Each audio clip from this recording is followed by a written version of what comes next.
Hello, soon-to-be media students. Welcome to this video. Lovely to meet you all. You made a great decision watching this video because here, me and some other fellow media students will answer some of your most commonly asked questions about our program. So yeah, stay tuned and hopefully at the end of this video, you'll be all set, you'll be determined and you will come join us. First of all, my name is Anne Pronk, I'm 21 years old, I study media studies, I'm in my second year right now, and I'm also student ambassador of this study. I know it can be really difficult given the current circumstances to make a good informed decision, but absolutely feel free to email me or the study advisor. Anytime you want, bombard us with emails, I don't care, you need to make a decision and you need to come join us. I also have my magical media studies phone with me, which allows me to connect with all other students around the world that are currently studying media studies. So the most commonly asked question I get is, what is media studies? And this is the broadest question you can ask because media in itself is also very broad. So in a way, this is integrated into our study as well. In the first year, you'll get to experiment with all kinds of different subjects that all have to do with media in a different way. So you'll get to experiment with journalism, with marketing, statistics, research, politics, anything, so that at the end of the year, hopefully you'll have a better understanding of what you like the most. Because in the second year, you'll choose a profile.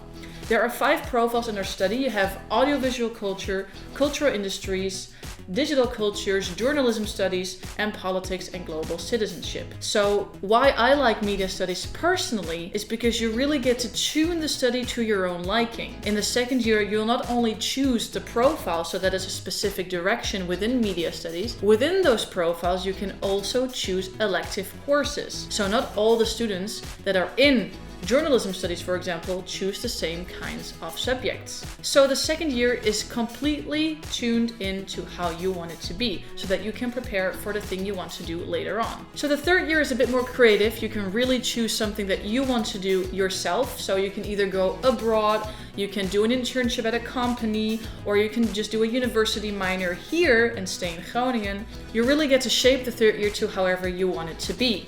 Then in the second half of the third year, that's already the end of this bachelor, you'll do your thesis. And your thesis is basically a really big research that you'll have to do. But don't worry, at the end of the third year, you're all prepared for it. You all know exactly how to conduct a research. You choose a topic to your own liking, and for that last half year, you'll work on that. So I think it's time now that we'll take a look at the media studies phone and see what other students have to say about some of your asked questions. So the first question was, what do you enjoy the most about media studies? And for that, let's go to Katja, who's currently in Austria, and see what she has to say. Katja, you're on. So one of my favorite aspects about media studies is that the course delves into other disciplines, but through the lens of media studies, meaning that we sort of have an understanding of a variety of subjects, but with a media element. I also really enjoy the size of our course. So we're not comprised of too many people, but that sort of gives it an intimate feeling because we not only more or less know each other, but we're also quite familiar with professors, which allows us to, comfortably approach them asking for help or just to continue a discussion. So I really like that aspect of our study. Another question that a lot of people are afraid of, especially non-natives, is the English gonna be too difficult? Because this is a bachelor that is completely taught in English. Well, let's see what Samuel from Germany has to say about that. What's up, upcoming media students? We realized that you had a lot of concerns about the program that it's taught in English. And for my part, I really can say that I also had these concerns. But I had to realize that my high school English was enough to follow the lectures, to read the text. Once you get used to the language, it really will feel more easy to communicate with each other. And we also have courses like academic skills, where the lecturer really helps you to use proper English in the essays. And at some point you just start thinking in English, can talk it fluently. So I hope to see you here next year. Enjoy your time at the Ruhr and yeah, have a nice time. Interesting. So basically the thing is that when you do exams, you are not graded on how good your English is. They will never fill you based on your language. So even if you have typos in an exam or grammatical errors, don't worry, you will not get graded on that. Second of all, the more you listen to all the English around you, and you'll probably get to have international friends as well, the more you start to become used to that language in your head. So me as a Dutch student, eventually I even started thinking in English, and now I even dream in English. So yeah, really don't worry guys, the English is not hard, it's completely doable. So what about the international setup? Do we like it? For example, the student population or the staff diversity or that the whole program is in English? For that, let's tune into Maria and see what she has to say. Hi, as an international, I'll tell you a bit about the international setup. Basically, everything is really diverse. There's students and teachers from all around the world, and the whole study is English taught, so you won't have any problem if you don't speak Dutch. I don't speak any Dutch myself, and this was never a problem. And I guess I'll see you next year. Good luck! Another commonly asked question is, what types of subjects do you have? And can you give me an example of what you liked the most? Well, here is an overview of all the subjects from the first year, but first let's go to Edu from the Netherlands and see what he has to say about this. What's good, people? Great to see y'all excited for the study media studies. If I can give you one class that I really liked my first year, I gotta say professional writing. Especially as an aspiring content creator myself, I think that class really helped me in how to express myself through media, and something that I hope to use a lot the rest of my career.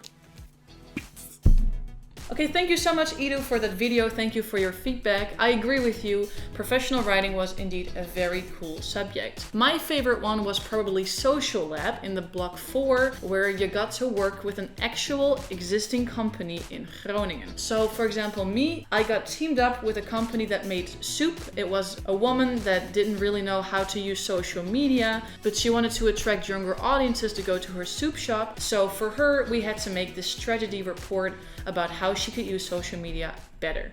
A common misunderstanding is that university stands for theory. So yes, indeed, the majority of the subjects in the study are theoretical.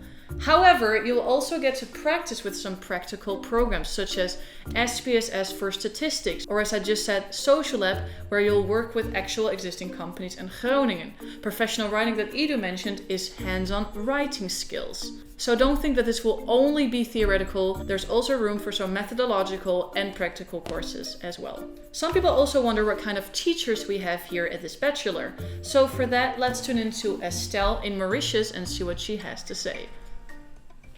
Hey guys, so in media studies there are a range of teachers who specialize in different fields of media who all have very different unique personalities. Many teachers are very positive and easy to talk to, which I admire as a student because I feel like it is always important to be able to be comfortable enough to ask questions without feeling put down. The teachers in this course also have motivated me to participate, and they also do their best to create a good classroom atmosphere where students can feel comfortable. Thank you so much, Estelle. I agree with you. I also really like the teachers. For me, what I like is that you can just call them by their first name. It is a casual relationship. It doesn't really feel like they're an authority over you. They're your friend, your equal. Some even take coffees with you, and they're just there for you when you have any type of question, and they will help you with everything. So now let's talk about the city itself. Why Groningen? What is so special about Groningen? Well, for me, I come from a really small farmer's town in the east of the Netherlands. So personally, Groningen wasn't too big of a transition for me. I think that Amsterdam, for example, would have been too big of a change. For me, Groningen is just cozy, it's small. You can easily navigate your way around the city. People are young, are modern, people are fun. So yeah, I definitely like living here. But how is this for internationals? Let's tune into Monique from Australia and see what she has to say.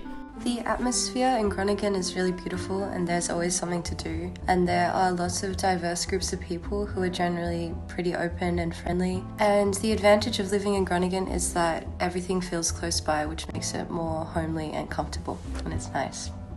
So that's it guys, thank you so much for watching this video. Feel free to email me with any questions that you still have. And yeah, I really hope that I'll see you next year. Bye bye!